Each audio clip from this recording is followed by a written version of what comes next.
Allons-y maintenant avec la question 3. Donc, décodons cette question.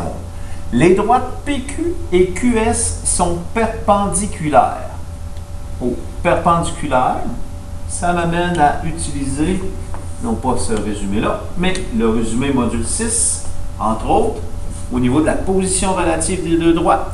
Si les droites sont perpendiculaires, on sait que le produit de leur pente donne moins 1. Donc, premier élément à mettre en ligne de compte. Donc, perpendiculaire, de droite, A1 fois A2 égale moins 1. OK. Donc, accrochez au mot perpendiculaire.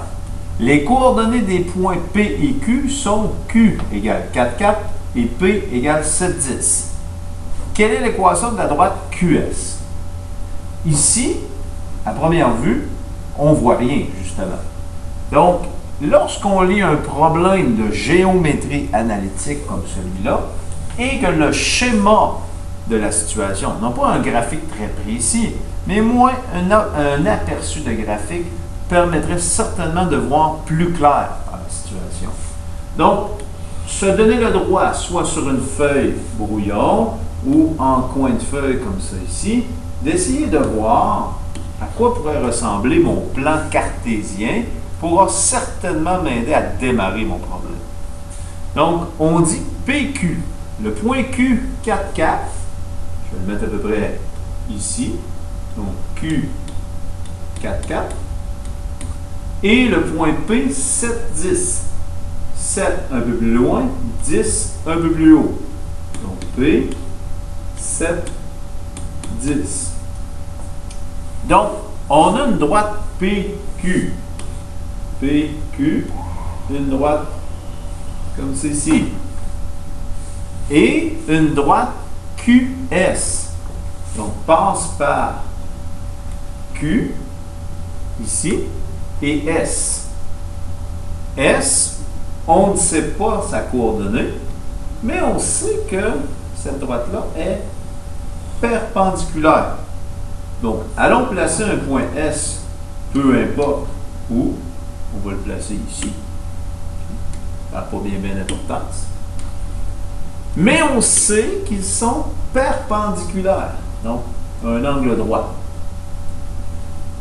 Donc, nous, on veut justement l'équation de la droite QS ici que j'ai placée en rouge. Je connais un point sur la droite. Donc, je n'ai pas deux points pour pouvoir retrouver mon taux de variation, mon ordonnée à l'origine. Par contre, je sais que le produit de leur pente donne moins 1. Donc, avec les points P et Q, je peux retrouver l'équation de cette droite.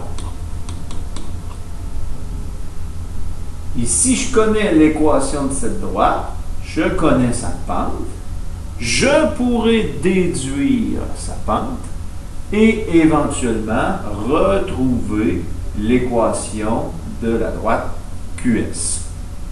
Donc, à partir de là, je vous laisse aller, je vous laisse travailler ce problème et de voir ici, encore une fois, on a moins une demi, moins une demi. Ici, on a 2 et on a moins 2. Donc, on a comme un groupe de choix de réponse ici, si jamais la pente recherchée est moins une demi. Sinon, ben ici, on a des groupes distincts.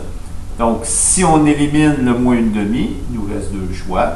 Si on élimine seulement, il nous reste 3 choix. Donc, être capable de reconnaître les groupes dans les choix de réponse, ça peut nous aider à discriminer la bonne ou la moins bonne réponse.